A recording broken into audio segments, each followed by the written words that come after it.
Assalamualaikum warahmatullahi wabarakatuh. Kisah seram mistis yang ada di Jogja kembali lagi dengan Adam Rory dengan cerita-cerita mistis dari explore kampung-kampung yang ada di Jogja, yaitu Kampung Mati.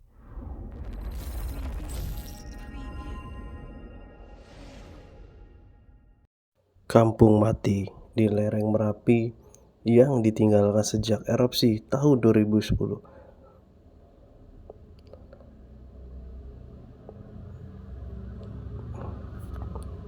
Bahkan dari tahun tersebut termasuk ke dalam letusan terbesar dan melampaui erupsi pada tahun 1872. Ratusan orang tewas akibat letusan tersebut dan ribuan orang harus mengikuti sebab akibat peristiwa tersebut.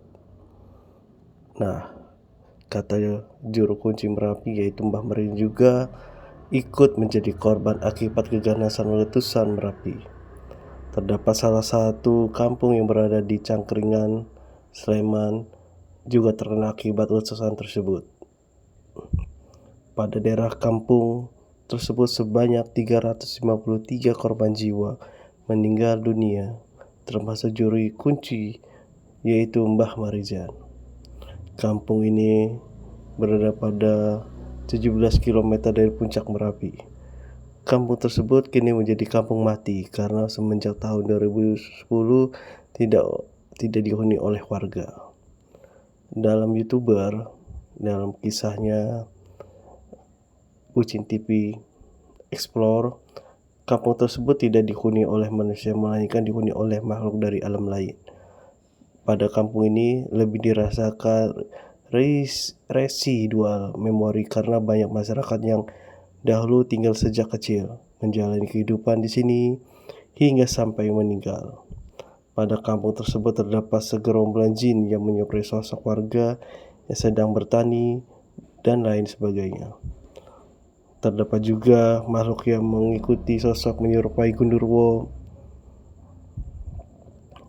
Dan dari saksi lain dari warga setempat juga menjelaskan bahwa ia merasakan terdapat sesepuh kampung yang menjadi kampung tersebut dan ia tidak akan pindah apapun yang terjadi. Kampung Mati tak hanya seram dari namanya saja, namun hanya segelintir juga sering melihat hal-hal seram dalam sekitaran warga. Info dari Bucin TV Sleman, Yogyakarta. Kampung Mati di Kulon Progo, Yogyakarta kini hanya satu rumah yang dihuni. Itu pun hanya ada satu warga beranggotakan 4 orang, yakni pasangan suami istri, hidup tanpa tetangga di tengah hutan yang dikenal wingit. Itu pun membuat keluarga Sumirah ancam bersentuhan dengan hal-hal mistis. Bahkan pernah mengalami kejadian mistis yang hingga ini masih membekas di ingatannya. Kejadian itu bermula saat Sugiyati bersama anak bungsunya sedang memasak di dapur. Saat itu di rumah hanya mereka berdua. Sumirah sedang pengajian di luar kampung, sedangkan anak bungsu baru keluar. Adapun kejadian berlangsung saat malam hari. Ketika itu Septi yang masih berusia 3 tahun usil mengganggu ibunya yang sibuk mengolah minyak. Tiba-tiba terdengar suara gebrakan meja dari rumah tetangga. Mendengar hal itu keduanya lantas terdiam. Saat kemudian terdengar lagi suara gedobrakan yang berasal dari jendela kaca rumah keluarga ini. Setelah itu rumah itu ada orang yang mendobrak meja, kemudian lanjut kaca yang didobrak, terus masuk mendobrak meja yang di dalam situ, ditambah ada bunyi-bunyian piring. Tak sampai situ juga, bahkan keluarga ini kembali dikejutkan dengan penutup panci yang tiba-tiba melayang. Tak tahu harus berbuat apa, mereka pun hanya bisa diam. Pungkasnya saya nggak tahu, rupanya nggak kelihatan, tapi ternyata Septi ini lihat sosok itu sambil bilang, "Mak, saya takut, Mak." Terus saya minta Septi diam saja, biarin nanti capek sendiri hantunya. Gitu. Setelah ia jelas Sugiyarti. Dalam sosok hal itu menjumpai sosok ular yang berukuran besar, kepalanya manusia. Ular ini memiliki 2 kepala. Sosok itu ditemui ketika sedang mencari kayu bakar. Ya, di sana menunjukkan hutan. Saya pernah melihat ular besar sebesar kepala manusia. Saat ini saya sedang mencari kayu. Dalam kisah itu, sebelum waktu anak saya yang besar tadi, yang laki-laki usia 3 tahun, ada ular badannya satu kepala.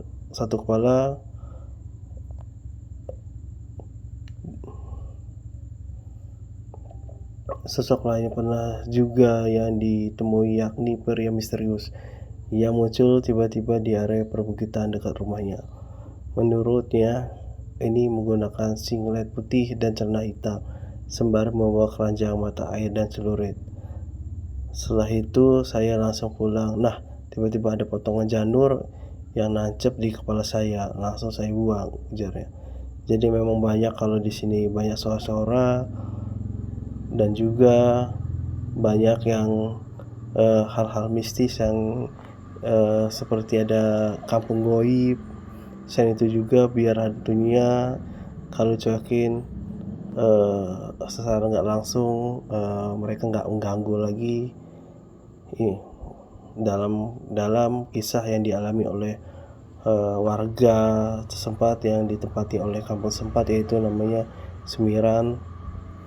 Beberapa kali Semiran ditimpuk batu oleh sesuatu yang tak berwujud. Biasanya terjadi ketika dirinya sedang mengambil air di sumber mata air dusun setempat. Kisah ini adalah kisah yang sangat seram, mengenai kisah nyata yang dialami oleh masyarakat sekitar. Dalam Explore Bucin TV yang dilakukan oleh pengambilan oleh narasumber yang dilakukan oleh beliau, yaitu pada saat Explore.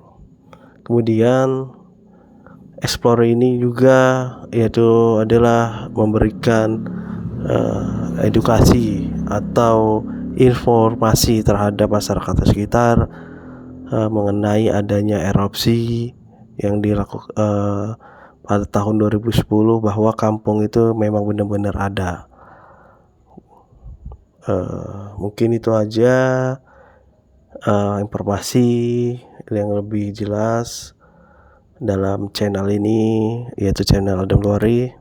Mudah-mudahan kalian bisa membantu dengan like, comment, dan subscribe ya, agar bisa mendukung terus channel ini menjadi lebih berkembang. Terima kasih. Sekian.